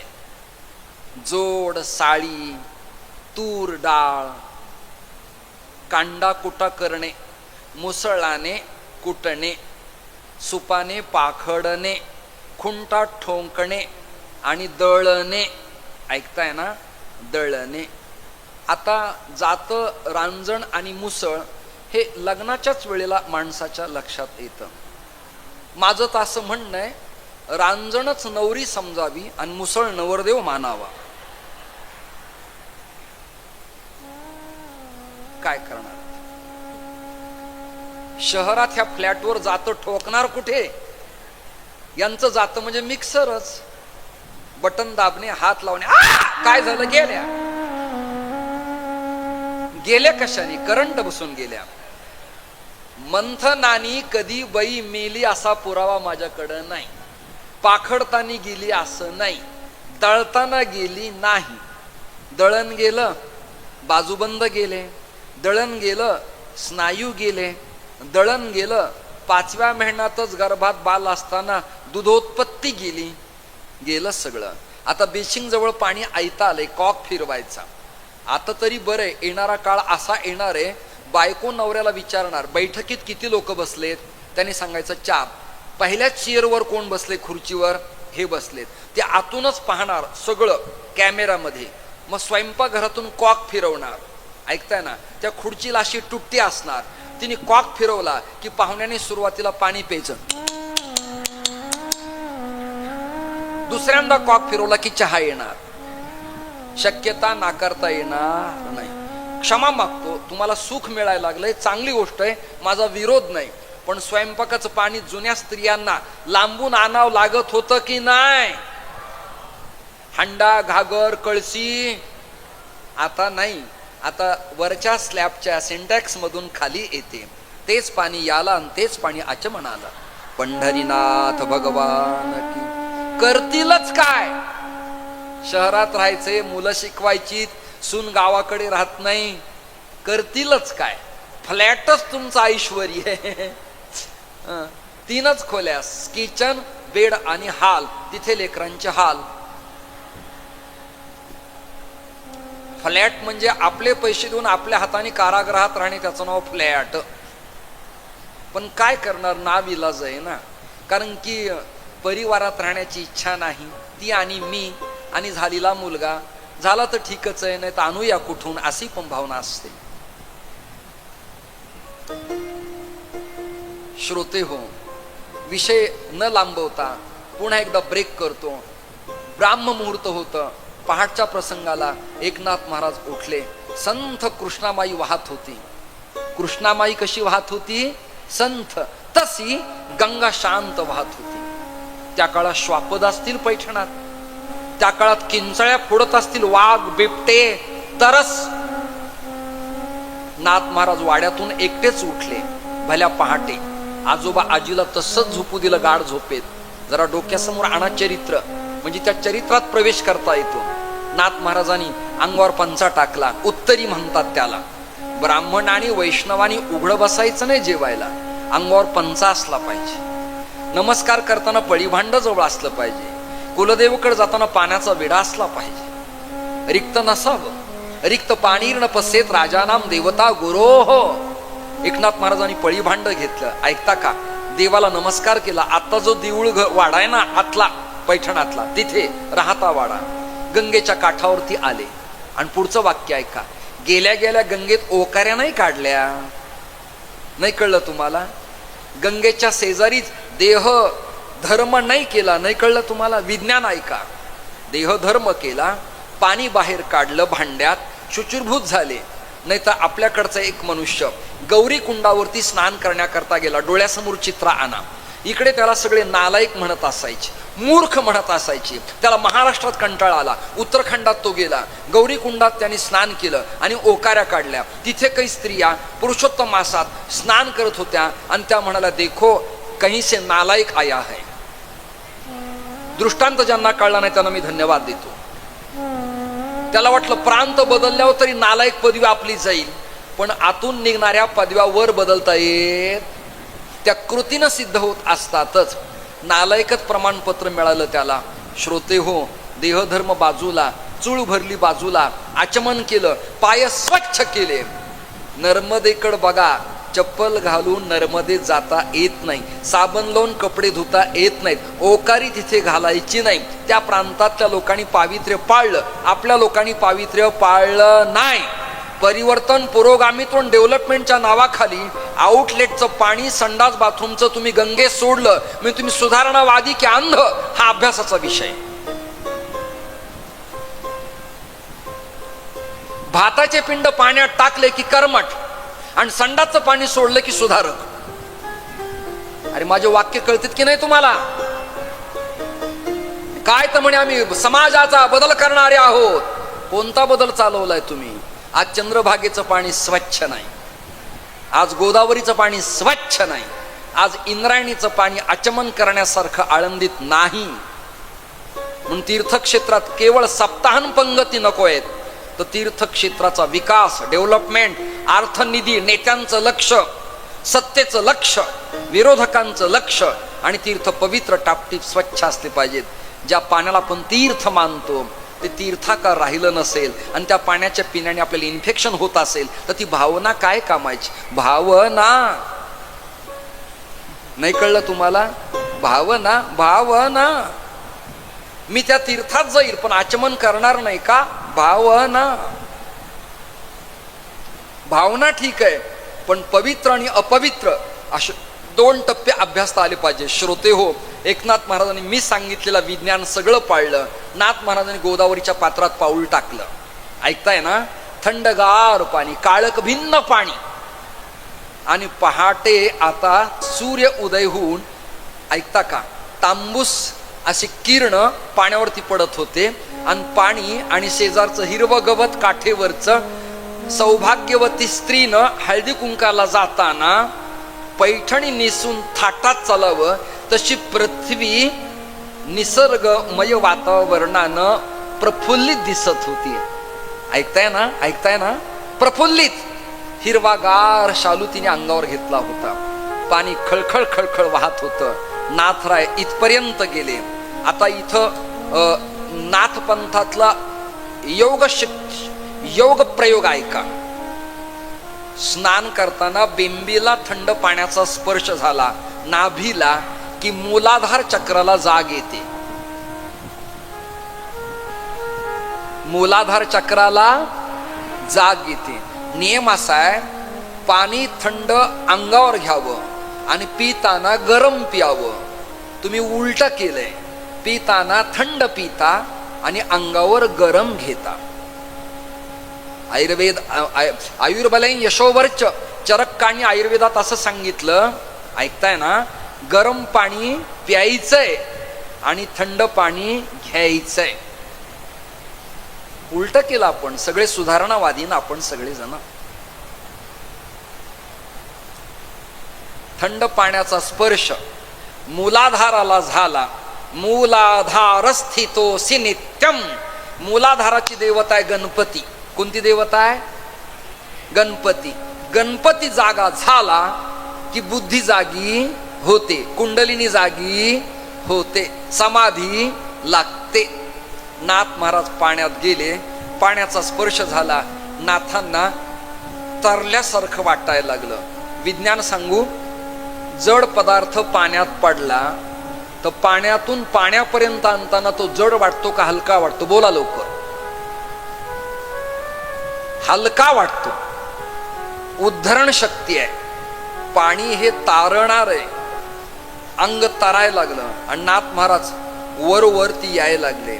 नाथाने डोळे झाकले आणि नाथाने गंगेला प्रार्थना केली. गंगे, आई तर माझी नाहीये आत्ता, बाबाही नाहीयेत, आजोबा आजीला त्रास देण्यात काही मजा नाही.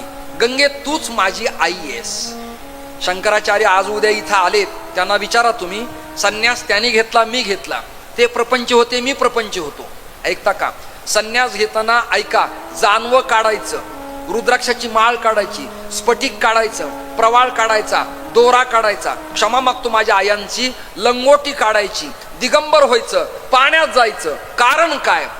गंगेला प्रार्थना करायची आहे. आता तर संन्यास घेताना माझी आई नाहीये. कल्पना करायची आहे की आईकडनं बाळ जसं प्रसवल्या जातं तसं माझा जन्म गंगेतून नवा व्हायला लागला, अशी भावना करायची असते. कळतंय ना तुम्हाला? भावना करायची असते. नाथरायांना वाटलं मी आता नवीन जन्माला आलो आणि गंगेलाच आई मानलं. नमामि गंगे तव पाद पंकजम सुरास्वरे वंदित दिव्य मुक्तम भुक्तिंच मुक्तिंच ददासि नित्यम भावानुसारेण सदा नराणाम. नंदिनी नलिनी सीता मालती च मला पहा विष्णुपादाब्ज संभूता. बर का? हे विष्णूच्या पायापासून जन्माला आलेले गंगे, तू माझी आई हो. नाथानी प्रार्थना केली. कुणाला? गंगेला. गंगा प्रसन्न झाली. जरा नाथांचं जुनं चित्र गुगलला, नेटला, पैठणला गेल्यावर पहा. नाथ महाराज गोदावरीच्या काठात बसलेत आणि गोदावरी गंगा गंगेचं रूप घेऊन समोर आली एका स्त्रीच्या वेशात. गंगेने हात जोडले, नाथा काय पाहिजे, नाथा काय पाहिजे. कूलर मध्ये पाणी टाक. हा ना, तेच की. नाथा बोल ना, मी द्यायला तयार आहे, मी तुझी आई झाली, काय पाहिजे. काही नाही मैया, माझी प्रार्थना आहे, मला श्रीगुरु भेटायला पाहिजेत. कोण भेटायला पाहिजेत. गंगा म्हणाली, मी काय सांगू, तुला कळतंय आई, तू सांग. आईच प्रथम मार्गदर्शक असते घरातली, तू सांग, तुला माहितीये. धाव पाव सद्गुरु गंगे, हरी दाखवी मजला, मजला हरी दाखवी मजला. कृपा कटाक्षे न्याहाळुनी मजकडे, दाखवी निजपदा गंगे, हरी दाखवी मजला. धाव पाव सद्गुरु गंगे, हरी दाखवी मजला, मजला मजला. हरी दाखवण्यासाठी गुरु पाहिजेत. गंगा प्रसन्न झाली. गंगेने सांगितलं, जा बाळा, पण माझी एक आट आहे, मी तुला गुरु कुठे ते सांगते, पण पैठणात तुझ्या चरणाजवळ कायम राहायला मला जागा दे ना. टेट फॉर टॅट, जशास तसे, ए यथा माम प्रपद्यन्ते स्तांस्तथैव भजाम्यहम्. तुला मी गुरु कुठे ते सांगते, तू मला राहायला जागा दे. ऐकताना नाथाला प्रार्थना केली गोदा गंगेने, तुझ्याजवळ मला राहायचंय. ती राहिली. शंकरराव चव्हाण मुख्यमंत्री झाले महाराष्ट्र राज्याचे. ऐकता का. जागा ॲक्वायर करण्यात आली आणि जायकवाडी प्रकल्प निर्माण झाला आणि त्याला नाव दिलं नाथ सागर. प्रार्थना गंगेची, प्रयत्न शंकरराव चव्हाणांची, कृपा नाथरायांची, पण संकल्प ज्ञानेश्वर महाराजांचा. तुम्ही म्हणाल कुठे घेऊन चालला चरित्र. नाही. नगरेची रचावी, जलाशय निर्मावी, महावने लावावी नानाविध. हा प्रकल्प ज्ञानेश्वर महाराजांचा. झाडं लावा, डेव्हलपमेंट करा, हाडकोण सिडकोण नंतर. ही कल्पना मूळ ज्ञानोबरायांची. नगरेची रचावी, जलाशय निर्मावी आणि महावने लावावी नानाविध. पाण्याचा साठा झाल्या विना विष्णुपुरी धरण आणि नांदेड पर्यंत शेतकरी सुखवल्या जाणार नाही.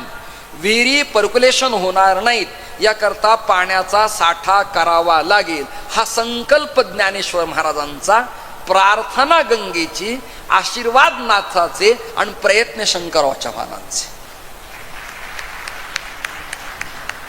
नेता कोणत्याही पक्षाचा असो, ज्याचं काम चांगलंय त्याचं नाव घ्यावं.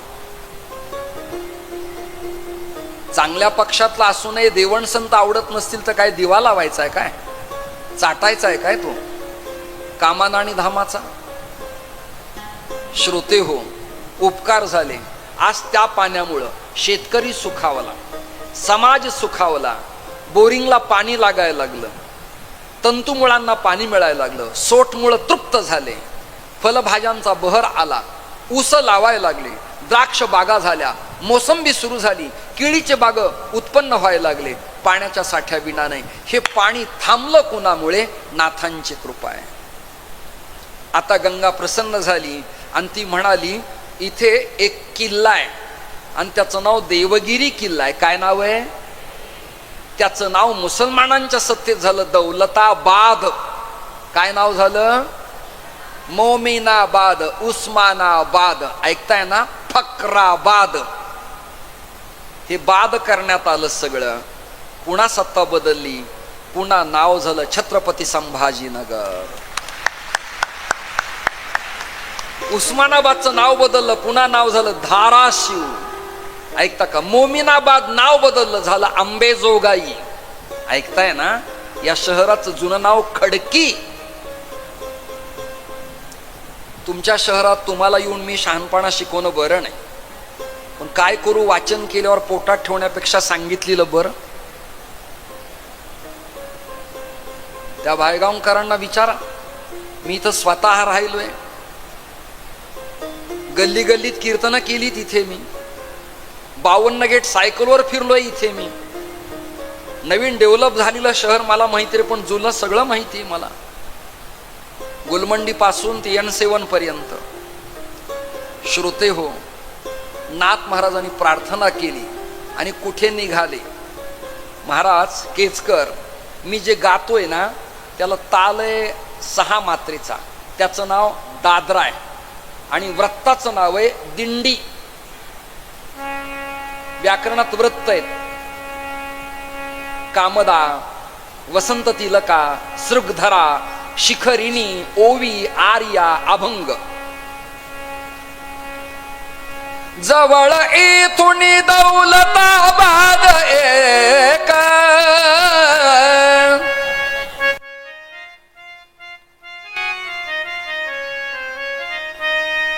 जवळ येथून हो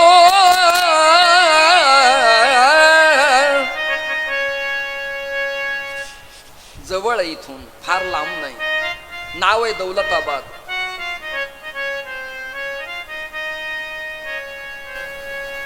दत्त गुरु राहती प्रत्यक्ष तेथ, शूलभंजन म्हणती त्या स्थळासी. जवळ इथून जा, सूचना मिळाली. नाथ महाराजांनी पैठण सोडलं. एवढं ओरडण्याचा हेतू असा आहे, जे झोपी चालले ते जागे व्हावेत, बाकी काय. जवळ आहे. दोन्ही वजन चालतात. धगधेन धा धीना धा तीना हेही चालतं, किंवा धिन धिन धा तगतो ना कथा धगधेन आधेन असंही चालतं. नाही जमलं तर धा धीना धा तीना धा धीना धा तीना. आहा हा हा. जवळ इथून जा. नाथ महाराज पैठण सोडलं. वेळ कमी आहे, 5:01 झालेत. पैठण सोडलं तेव्हा पहाटे सोडलं आणि मी तुम्हाला आत्ता सोडतोय. पैठण सोडलं आणि नाथ महाराज यौगिक प्रक्रियेनं देवगिरी किल्ल्यावरती पोहोचले. खंदक खांदलेली, हिरवगार पाणी, तिथे एकच आवाज: पकडा, धरा, मारा. आणि इस्लामांची सत्ता. जिथे दत्तात्रय जनार्दन स्वामी राहत असत त्याचं नाव शूलिभंजन, त्याचं मूळ नाव सूर्यप्रभंजन. इस्लामात नाव हुजूर पागा तीर्थ. तिथल्या पाषाणाच्या शिळेचा नाद काही वेगळा येतो असं म्हणतात. मी गेलोय, मी अजून ऐकलेला नाही. जे पक्क मला माहिती नाही ते मी यस म्हणत नाही. तिथे दत्तात्रय मलंग वेशात आणि जनार्दन स्वामी राहत असत. नाथ महाराज किल्ल्यावरती पोहोचले, पण तिथं कव्वाल्या चालू होत्या. इकडे बघा, इकडे बघा, कव्वाल्या चालू होत्या. कव्वाल्या, गझल गझल. आणि साधू म्हटलं की जरा भस्म, विभूती, रुद्राक्ष, तुळशी, स्फटिक, शेंडी, गंध, दाढी, कपडे, 4-5 शिष्य, आसन टाकायला कुणी, असा जरा लवाजमा. पण देवगिरी किल्ल्यावर या साधूजवळ कोणीच नव्हतं. आडनाव देशपांडे, जनार्दन स्वामी नाव, तालुका चाळीसगाव, जिल्हा जळगाव, आणि त्या भागाचं नाव कान्ह देश. कोणता देश? कान्ह. कान्ह न अर्ध हला जोडलेलं कान्ह देश, नॉट खानदेश, कान्ह देश. तेही नाव आता तिकडे बदलायचा सगळा प्रयत्न चाललाय. कान्ह देश, खानदेश नाही. खान नंतर आला, कान्हा आधी होता. दुसरं कारण त्याला कान्हदेश का म्हणायचं? कण्व ऋषींची तपस्थली आहे. जळगाव प्रभाग आहे ना, कण्व ऋषींची तपस्थळी आहे. त्यामुळं कण्वदेश, कान्हदेश, पुढे खानदेश. इथे राहणारे जनार्दन स्वामी आता देवगिरीच्या किल्ल्यावर आहेत, मुख्य आहेत. अर्थव्यवहार त्यांच्याकडे. केवळ पूजापाठ नाही तर ते योद्धेत, रणवीर धीर शूर आहेत. म्हणजे विनम्र वैष्णव आहेत आणि दुसऱ्या बाजूला झुंजार वैष्णव आहेत. म्हणजे मी भजनही करीन, पण माझा गळा रस्त्याने कुणी धरला तर मी हात नाही, त्याचा पाया नाही पडणार त्याचा, मी पण गळा धरीन. नाही कळलं तुम्हाला भूमिका? तुम्हाला मारायला लागला मी जय हरी. अरे जय हरी काय? अहो, बायकोला घेऊन एक वैष्णव संभाजीनगरला फिरायला निघाले, नीट ऐका. आणि त्याच्या बायकोच्या पदराला एका दुष्ट मुलाने हात लावला. यांनी काय म्हणायचं, सकळास येथे आहे अधिकार. बावळट आहे काय तू?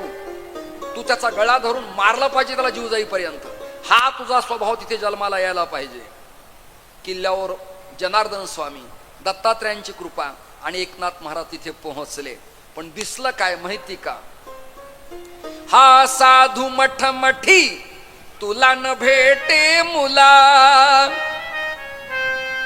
चर्चा चालू झाली. हे बाळा, तुला हे साधू भेटणार नाहीत. तोरा हे मजिती मागे किल्ल्यात सुभा भेटला. हा साधू मठमठी तुला न भेटे मुला. तुला भेटणार नाही हा. नाथ महाराज म्हणाले, चिकाटी असल्यावर सगळं होतं. नाथ महाराज गेले आणि भेटले ते. पण चित्र असं होतं, नीट ऐका, ऐका. आहा, गुलिस्ता में खुद बखुद खुदा ही वो आ गया. गुलिस्ता में खुद बखुद खुदा ही वो आ गया. गुलिस्ता में खुद बखुद खुदा ही वो आ गया. गुलिस्ता में खुद बखुद खुदा ही.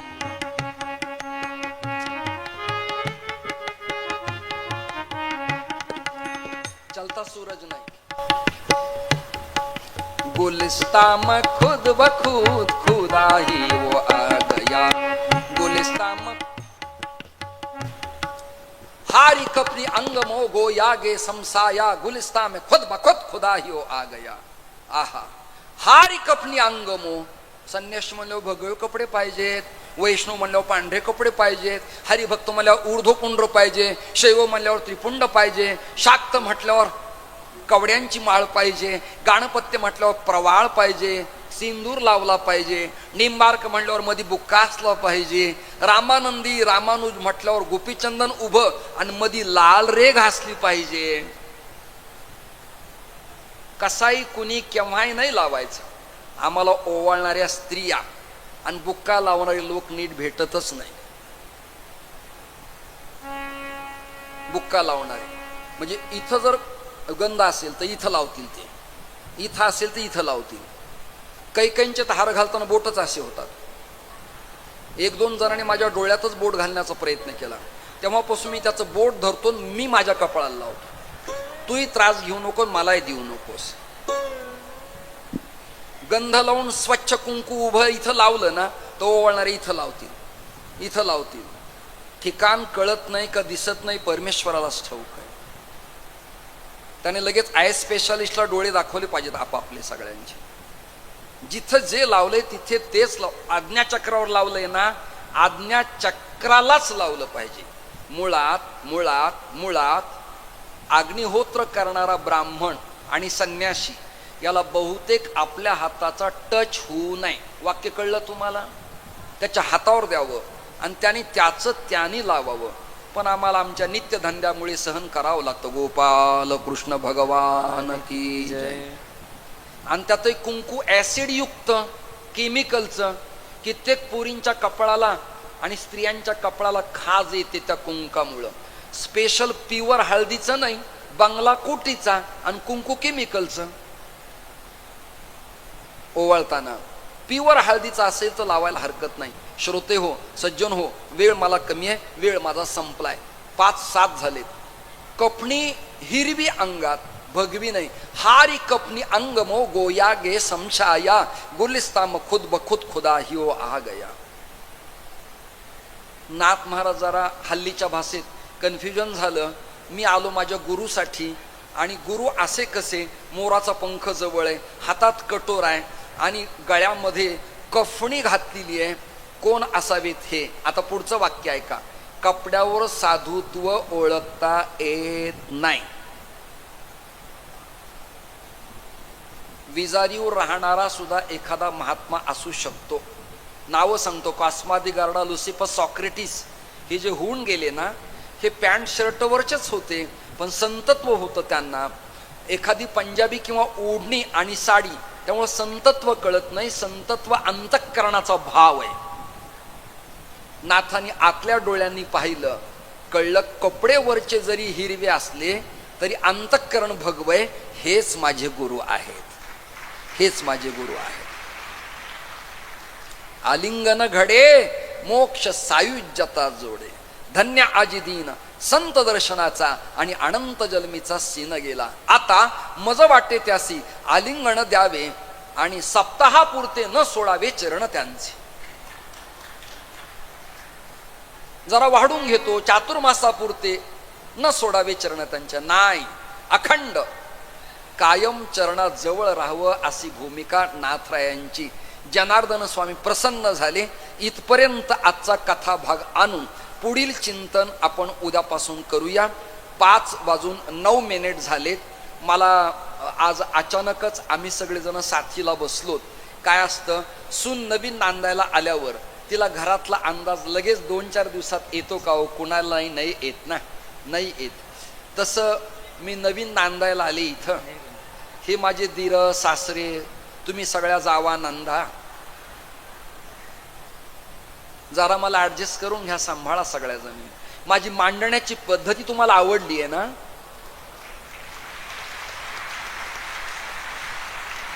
मी नॉनस्टॉप बडबड 4 महिने तुमच्या समोर करू शकतो बघा, पण परवडत नाही हो. हेही वाक्य ज्यांना कळलं नाही त्यांना मी धन्यवाद देतो. हातपाय धुवा, स्वच्छ व्हा आणि चहा घ्या. पुढचे कार्यक्रम सगळे नित्याचे तुम्हाला निवेदक देतीलच. आदरणीय महाराजांच्या प्रेमापोटी आदरणीय श्री कृष्णा महाराज आरगडे यांच्या निमंत्रणाचा स्वीकार करून या उत्सवात मला येण्याची संधी आपण दिली आणि तुम्ही माझी बडबड ऐकून घेतल्याबद्दल तुम्हा सगळ्यांना मी धन्यवाद देतो. मला काय लागतं त्यांना उद्या कळेल, त्यांना काय लागतं मला उद्या कळेल. मी जिथे मुक्कामाला असेल त्यांना तिथे मी बोलून घेईन आणि मी सांगेल मला हे अपेक्षित आहे, ते अपेक्षित आहे, त्याप्रमाणे सगळं नातं जुळेल.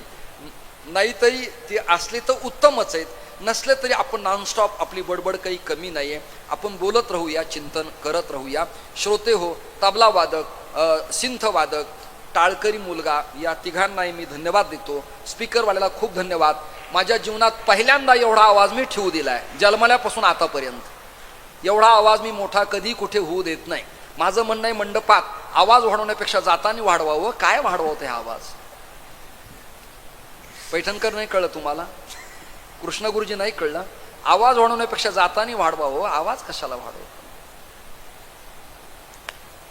झालेलं नाथचरित्राचा पहिला पार्ट, पहिला दिवस, पहिलं समर्पण शांतीब्रह्म नाथांच्या चरणी समर्पित करून अधिक न बोलता मी माझ्या शब्दांना इथे विराम देतो. सर्वे सुखिनः सन्तु सन्तु सर्वे निरामयाः, सर्वे भद्राणि पश्यन्तु मा कश्चित् दुःख भाग भवेत्. करविली तैसी केली कटकट, वाकडी का नीट देव जाणे. तुमच्या पायाच्या प्रसादे काही बोलिलो विनोदे. मज क्षमा करणे संती, नो हे अंगभूत युक्ती. नाथरायानी भगवान पुरुषोत्तमानं श्री सखाराम महाराजांनी तुमचं कल्याण करावं असा भाव व्यक्त करत करत आपण थांबूया आणि एकच चरण शेवटचं भैरवी रागात म्हणूया.